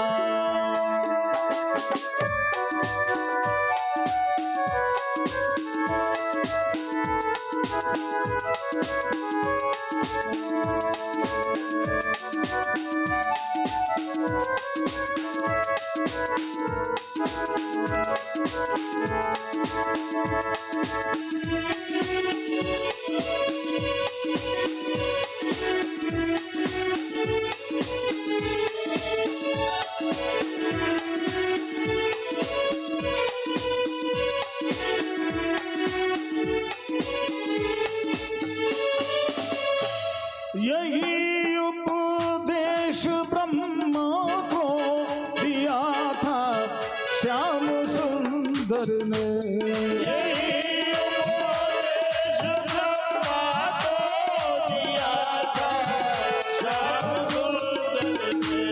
यही उपदेश ब्रह्मा को दिया था श्याम सुंदर ने।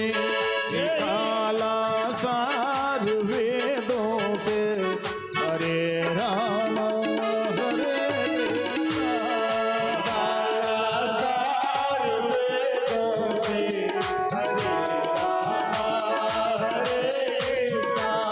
निकाला सार वेदों से हरे राम हरे कृष्णा।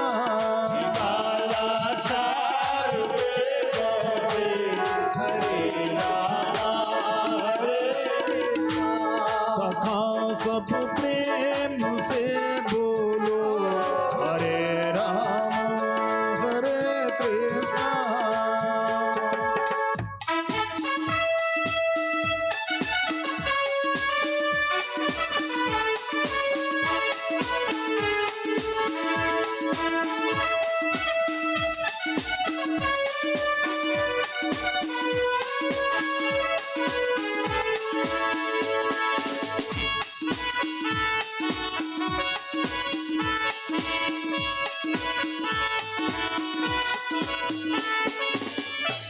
यही उपदेश शंकर को दिया था श्याम सुंदर ने।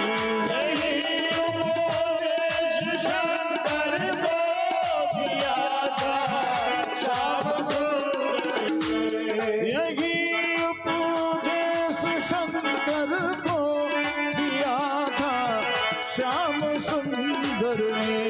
निकाला सार डमरू से हरे राम हरे कृष्णा।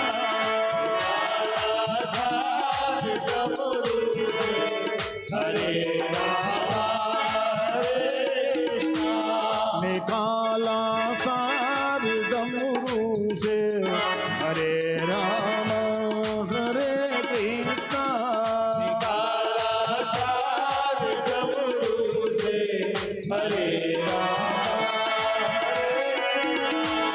सखा सब प्रेम से बोलो हरे राम हरे कृष्णा।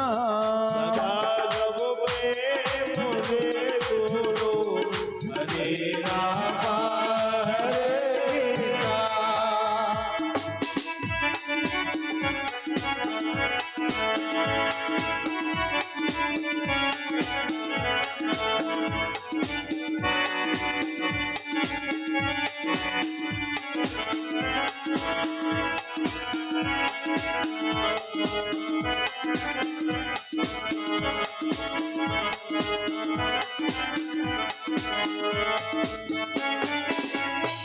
यही उपदेश नारद को दिया था श्याम सुंदर ने।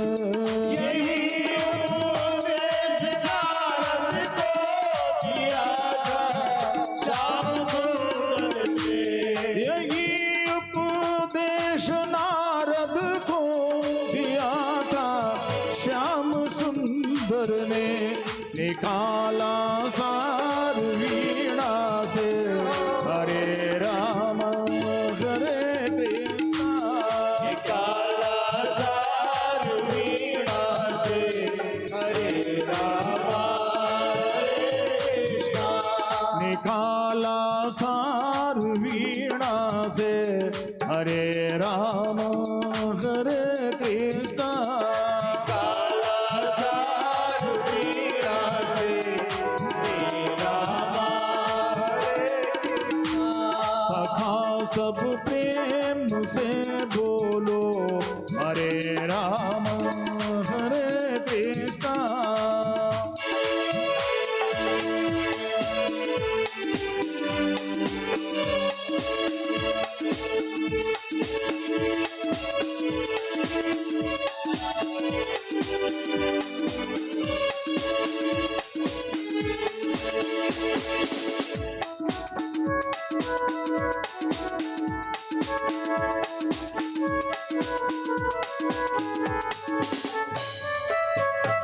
यही उपदेश अर्जुन को दिया था श्याम सुंदर ने। यही उपदेश अर्जुन को दिया था श्याम सुंदर ने। यही उपदेश अर्जुन को दिया था श्याम सुंदर ने। निकाला सार गीता से हरे राम हरे कृष्णा। निकाला सार गीता से हरे राम हरे कृष्णा। निकाला सार गीता से हरे राम हरे कृष्णा। निकाला सार गीता से हरे राम हरे कृष्णा। सखा सब प्रेम से बोलो हरे राम हरे कृष्णा।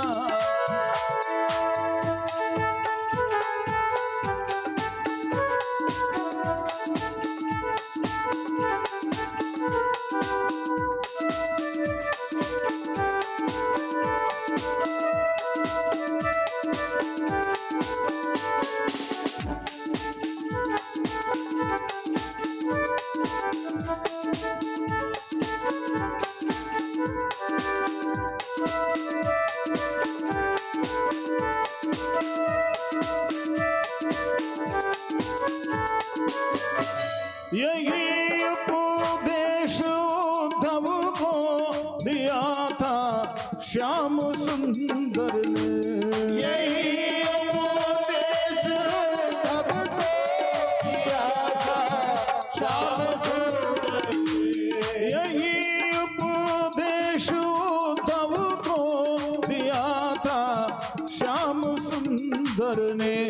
निकाला सार भक्ति से हरे राम हरे कृष्णा। निकाला सार भक्ति से हरे राम हरे कृष्णा।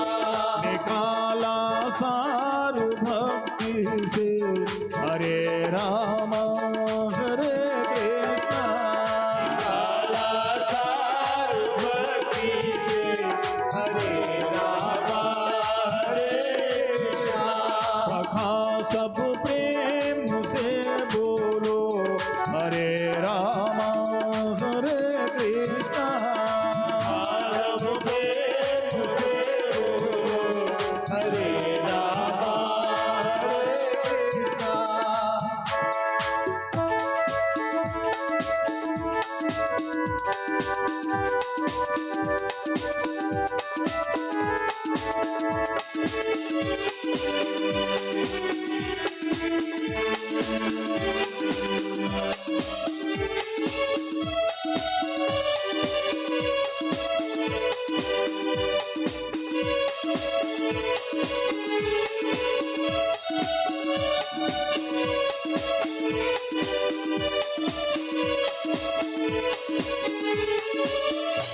यही उपदेश हम सबको दिया है श्याम सुंदर ने यही उपदेश हम सबको दिया है श्याम सुंदर ने यही उपदेश हम सबको दिया है श्याम सुंदर ने ये काला सार कीर्तन से हरे राम हरे कृष्णा काला सार कीर्तन से हरे रामा हरे कृष्णा निकाला सार कीर्तन से हरे राम हरे कृष्णा काला सार कीर्तन से हरे रामा हरे कृष्णा हरे राम हरे राम हरे राम हरे राम हरे रामा हरे रामा हरे रामा हरे रामा हरे कृष्णा हरे कृष्णा हरे कृष्णा हरे कृष्णा हरे कृष्णा हरे कृष्णा हरे कृष्णा हरे कृष्णा सखा सब प्रेम से बोलो हरे राम हरे कृष्णा सब प्रेम से बोलो हरे रामा हरे कृष्णा।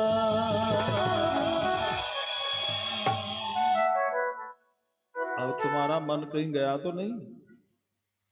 इसलिए आदमी का मन क्यों बलवान हो जाता है, क्यों शैतान हो जाता है पता है? आदमी का मन घुटता रहता है, उस चीज का मन भजन करता रहता है, अब वो उसको रोकता रहता है, उसके अंदर गैस बन जाती है। गैस तो मोर फोर्सेबल होती है, बहुत ताकतवर होती है। गैस कब बनती है? जब आदमी दिल से भगवान का नाम जोर जोर से नहीं बोले। आपके दिल की गैस बिल्कुल नॉर्मल हो जाएगी अगर आप ताली पीट रहे हैं जोर से 2 मिनट 4 मिनट 10 मिनट 15 मिनट कीर्तन करो ना रोज, जोर जोर से ताली पीट करके। लेकिन तुम नहीं कर सकते, कुकरम तो कर सकते हो जोर जोर से। ला अपने अपने बाप को गाली दे सकते हो पूरे गांव के हल्ला करके। मैंने बाप को माँ बहन की गाली देते हुए देखा, एक नहीं सैकड़ों। एक आदमी तो जो अधिकारी था और रात को उसकी माँ उसके घर पे आई, वो बेचारी छोटे के साथ में रही, बड़ा लड़का था, अधिकारी था, उसके घर पे आए तो उसने माँ को भगा दी। मैं बाई चांस वहां होकर के पास हो रहा था, जा रहा था वहां होकर के, माँ को वो उसने धक्का दे दिया। बूढ़ी माँ थी और वो कहने मैं तेरी माँ हूं। तू कौन है? मैं नहीं जानता हूं तुझे। लड़का कह रहा है उसका।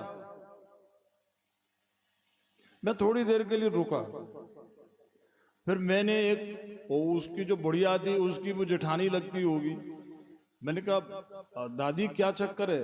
बोले लल्लू ये इसकी मैयो है, इसका लड़का है। ये लड़का पता है 5 लड़कियों पे से हुआ। अब 5 लड़की हो जाए जिसके लड़का नहीं हो, कितनी परेशान नहीं होगी। मैंने कहा फिर बोले कि किसी ने बताया था कि तू भौरा मार करके पी खा ले, तेरे लड़का हो जाएगा। बता दिया किसी ने, पहले ऐसे होते थे लोग। तो इसने लल्लू जिंदा भौरा दूध में पी गई थी, ये घटक गई थी जिंदा भौरा। बता, तब ये हुआ। और वो औलाद कह रही है कि मैं तुझे नहीं जानता कौन है। तो ये बात है, यहां पर आदमी सब कुछ भूल जाता है, सब कुछ छोड़ देता है। यहां प्रहलाद जी ने यही बात कही, इसलिए तुम भगवान का भजन करो। अच्छा, उन्होंने कहा ये आपने कहां से सीखी? मैंने बता दी, मैंने यहां से सीखी सारी बात है। षण नंबर को मालूम पड़ा, उन्होंने कहा ये तो खुद तो बिगड़ा हुआ है, सारे स्कूल को बिगाड़ेगा। उन्होंने प्रहलाद जी को पकड़ करके हिरण्यकश्यप के हवाले कर दिया। हिरण्यकश्यप ने परेशान होकर के प्रहलाद जी को फेंका और खंबे की तरफ इशारा करके कहा इस खंबे में तेरा विष्णु है क्या? सब विष्णु ही है। सर्वम खल इदं ब्रह्म। समुद्र में जितने भी तरंग और बुलबुले वो जल ही तो होता है, सब जल है, सब जल रूप है। तरंग हो, बुलबुला, अदरवाइज कुछ भी हो, ऐसे जो कुछ भी दिखाई देता सब परमात्मा। उसने गुस्से में आकर के खंबे में मुक्का मारा, खंबा फट गया। उससे कमर से नीचे का ऐसा मनुष्य का, ऊपर का ऐसा सिंह का, नरसिंह भगवान प्रकट हुए। बोले श्री नरसिंह भगवान की। भगवान ने उसको पकड़ लिया और देहरी में बैठ गए। सांझ का समय था, लौंद का महीना था, मल मास था, पुरुषोत्तम मास था, अधिक मास था। 12 महीने नहीं थे। भगवान कहते बाहर भीतर ऊपर नीचे दिन रात 12 महीने की नहीं। ब्रह्मा की सृष्टि का कोई जीव अजीब की नहीं, ये नाखून गीले सूखे की नहीं, अस्त्र शस्त्र की नहीं, और जीव निर्जीव की नहीं। तो भगवान ने उसका पेट फाड़ दिया, उसकी ज्योति श्री हरि में ले हो गई। बोले श्री वृंदावन बिहारी लाल की। लेकिन भगवान का क्रोध इतना हो गया, उनके क्रोध से देवता कांप करके लक्ष्मी जी की शरण में गए, और लक्ष्मी जी भी कांप रही हैं, प्रहलाद की शरण में गए। इसलिए क्रोध करोगे तो देवता लक्ष्मी भाग जाएंगे तुम्हारे घर में से, तुम्हारी जिंदगी में से भाग जाएंगे। इसलिए क्रोध करने की वजह कोई खत्म कर दो, क्रोध करने के बहाने खत्म कर दो, क्रोध करना ही खत्म कर दो। क्योंकि अगर आप क्रोध करेंगे तो खून जलेगा, आपका बुद्धि भी खराब होगी, रिश्ते खराब होंगे, सब कुछ गड़बड़ होगा। भूखे रह लो पर क्रोध मत करो। मैं जब उत्तराखंड में ज्यादा रहता था, हरिद्वार से पहले एक स्टेशन पड़ता, रेलवे स्टेशन लक्सर, मैं वहां कभी कभी बैठता था। वहां जंगल है बहुत बढ़िया। तो वहां पे एक लड़का पता नहीं क्यों मुझसे वो बात करता था, मुझे प्यार करता था। तो मैं वहां रेलवे प्लेटफॉर्म पर बैठा था और वो लड़का मेरे पास आकर के रोने लगा। कहने लगा, मैं पैंट शर्ट पहनता था, योगाभ्यास करता था, और वो योगाभ्यास मुझे उत्तराखंड बहुत प्रिय था, वहीं रहता था मैं अक्सर। तो मुझे बुला के ले गया, भैया मेरी बीवी बहुत खतरनाक है और आज तो ज्यादा हो गया, ऐसा हो गया। रोने लगा बेचारा। मैंने कहा भाई औरतों के और घर के चक्कर के बारे में मैं नहीं जानता हूँ, क्योंकि मैं घर में परिवार में नाम के लिए रहा हूँ, बाकी मैं रहा नहीं, बाहर रहा हूँ। बोले नहीं भैया, मेरा दिल कह रहा है कि आपके जाने से सब कुछ ठीक हो जाएगा। मैंने तू कैसी बात कर रहा है? बोले नहीं आप चलो। फिर पता नहीं मेरे दिमाग में कोई बात है, मैंने कहा ठीक है चल, मैं आज तेरी बीवी का इलाज कर दूंगा। ऐसे ही मैंने कह दिया। कोई खास एज भी नहीं थे, बीकॉम में पढ़ता था मैं, लेकिन मैं कॉलेज अटेंड नहीं करता था, मैं बस योगा अटेंड करता था। जहां भी सुनता था कि वहां योग सिखाते, वहां योगी हैं, वहीं जाता था। तो मैंने कहा ठीक है चल, अच्छा तेरे घर में पूजा पाठ होता है? उसने कहा हाँ होता है। मैंने कहा अगरबत्ती होगी तेरे घर में? हाँ। और घी का दिया, घी है? बोले हाँ है। तो मैंने कहा ठीक है।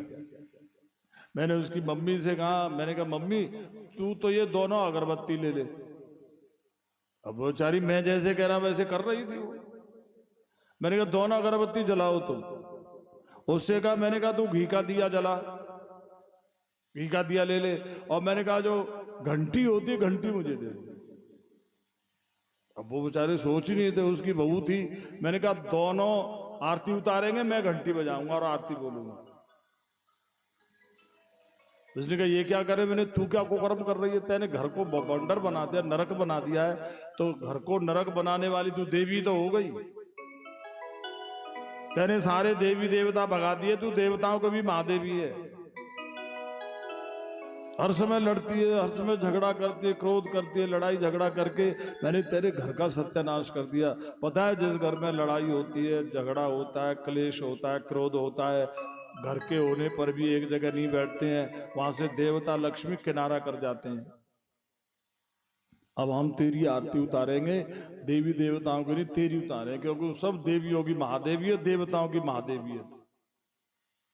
वो पता नहीं बेचारी इतनी शर्मिंदा हुई। खैर मैं कई साल तक वो मुझसे संपर्क में रहा, 4-5 साल तक। उसने कहा बिल्कुल ठीक है भैया जी। उस दिन से तो कहने का भाव ये है कि अगर आपको अपनी बहू के पांव छूने पड़े तो छू लो, लेकिन कलेश मत रखो घर में।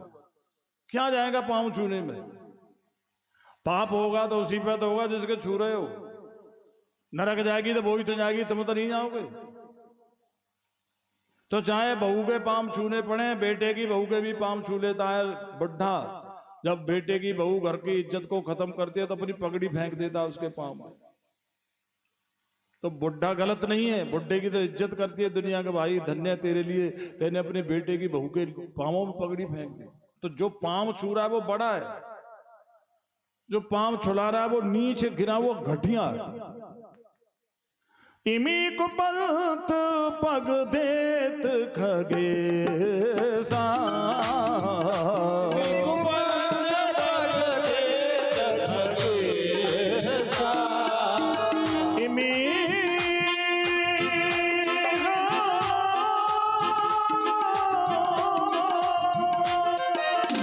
इमी को पंथ पग देत खगेसा,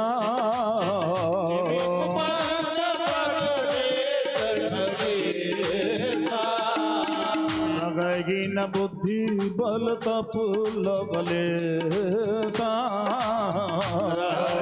बुद्धि बल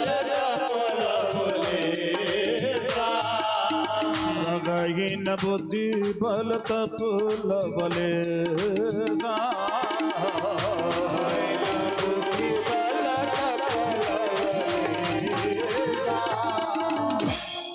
भूखे रहो पर कलेश मत करो। सारे घर के पांव छूने पड़े लेकिन कलेश मत करो। तो इसलिए देवता लक्ष्मी भाग गए भगवान के क्रोध के मारे, प्रहलाद के पास में गए। प्रहलाद ने भगवान के लिए दंडवत किया। भगवान ने प्रहलाद को गोदी में उठाया, चूमा। बोलिए श्री वृंदावन बिहारी लाल की। भगवान ने बहुत कहा, प्रहलाद ने कुछ तो नहीं मांगा। प्रहलाद ने बस एक ही चीज मांगी, मेरे पिता की सदगति और मेरे खानदान को अभय। भगवान ने दोनों दिए। भगवान का जो भक्त होता है, भक्ति से संसार का भोग भी मिलते हैं और संसार के बाद में भगवान का मोक्ष धाम भी मिलता है। भक्ति में कुछ छोड़ना नहीं पड़ता। आप योग करोगे तो बहुत छोड़ना पड़ेगा। मैंने योग शुरू किया तो मेरा अब तक खाने का सिस्टम ही नहीं बन पाया, और उसमें सारी चीजें छोड़ी जाती है। आप ज़्यादा मिर्च नहीं खा सकते, गुड़ तेल खटाई तो बिल्कुल नहीं, और चिकना चपड़ा बिल्कुल नहीं, नमकीन बिल्कुल नहीं, गरिष्ठ चीज़ें बिल्कुल नहीं, मिठाई खीर इस तरह की चीज़ें बिल्कुल नहीं, और फ्रिज बिल्कुल नहीं। आपको ये खाना वो खाना, पूरी सारी चीज़ें छूट जाती हैं। गरम खाना नहीं खाओगे, ऐसे नहीं बैठोगे, ऐसे बैठोगे, ऐसे नहीं लेटोगे, ऐसे लेटोगे। बैठने उठने लेटने बोलने की भी मुद्राएं होती हैं, उसकी भी स्टाइल्स होते हैं। योग तो पूरा का पूरा आदमी को चेंज कर देता है। तो योग में बहुत छोड़ना पड़ता है, और ज्ञान में तो सब छोड़ना पड़ता है। बैराग में दुनिया भर के राग द्वेष छोड़ने पड़ते। कैसे छूटेंगे? भक्ति में कुछ नहीं छोड़ना है। केवल अपने साथ में भगवान का ध्यान जोड़ना। विषय विकार मिटाओ, पाप हरो देवा, स्वामी पाप हरो देवा, श्रद्धा भक्ति बढ़ाओ, श्रद्धा भक्ति बढ़ाओ, संतन की सेवा, ओम जय जगदीश हरे। भक्ति में आपको न घर छोड़ना है, न पति, न पत्नी, न माँ, न बाप, न भाई, न बेटा, न नौकरी। आप अगर जूते गांठते तो जूते ही, जो भी काम कर रहे हैं वही करिए, जो भी कपड़े पहनते वही पहनिए, धोती, पैंट, शर्ट, घुटना, पजामा, जो भी पहनते हैं आपको कुछ छोड़ना नहीं, कुछ जोड़ना नहीं, कुछ बदलना नहीं, कुछ नहीं चेंज करना। केवल जो भी कर रहे हैं आप वही करिए। बच्चों को पालिए, अपने घर को देखिए, नौकरी चाकरी करिए, लेकिन बस भगवान का ध्यान रखिए थोड़ा सा, उनका नाम सुबह शाम भगवान का ध्यान पूर्वक ना, लेकिन नाम ध्यान पूर्वक। आप राम जी का नाम लेते हैं तो राम जी का ध्यान जरूर करें, और राम जी का पूरा ध्यान नहीं होता है तो उनका कोई अंग, राम जी की आंख सुंदर है, आंख का ध्यान करो, नाक सुंदर, सब सुंदर है, उनके रूप रंग का ध्यान करो, नीले हैं, भगवान का ध्यान जरूर करो, और राम का नाम भी लो, और राम का ध्यान भी करो, कृष्ण का ध्यान भी करो, नाम भी लो, क्योंकि आप जिसका नाम लेते हैं उसका ध्यान जरूर आता है, उसकी शक्ल जरूर दिमाग में आती है। दुनिया में आप किसी को बुलाएंगे, शक्ल दिमाग में आती है कि नहीं आती है? जिसका नाम होगा उसका रूप जरूर होगा, उसकी शक्ल जरूर होगी। कुछ लोग कहते हैं कि वो भगवान की कोई शक्ल नहीं है, तो फिर नाम ही कहां से आया? जिसका नाम तब होगा जब उसका कोई रूप होगा, कोई उसकी शक्ल होगी तब नाम होगा। अगर शक्ल नहीं है तो नाम भी नहीं है, नाम है तो शक्ल भी, कोई इनके फॉर्म जरूर होगी। इसलिए नाम लें, भगवान का ध्यान जरूर करें, इससे तुम्हारा सब कुछ ठीक हो। कहीं जंगल में जाने की जरूरत नहीं, कहीं जाने की, ड्यूटी ड्यूटी डू और डाई, अपना कर्तव्य करो और भगवान का भजन। मन हो जा दीवाना रे राम जी के चरणन में, मन हो जा दीवाना रे राम जी के चरण में, मन हो जा दीवाना रे राम जी के चरणन में, हो जा दीवाना रे राम जी के चरण में, तेरी लेंगे खबरिया रे काहू बिना पल भर में, खबरिया रे राम बिना पल में, तेरी लेंगे खबरिया रे काहू बिना पल भर में, खबरिया रे राम बिना पल में, हरे रामा रामा रामा हरे हरे,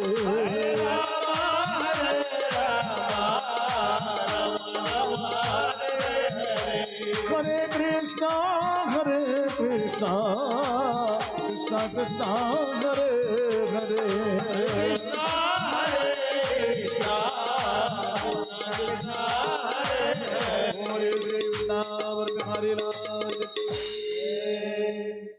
दैत्यों का सारा साम्राज्य प्रहलाद को दिया।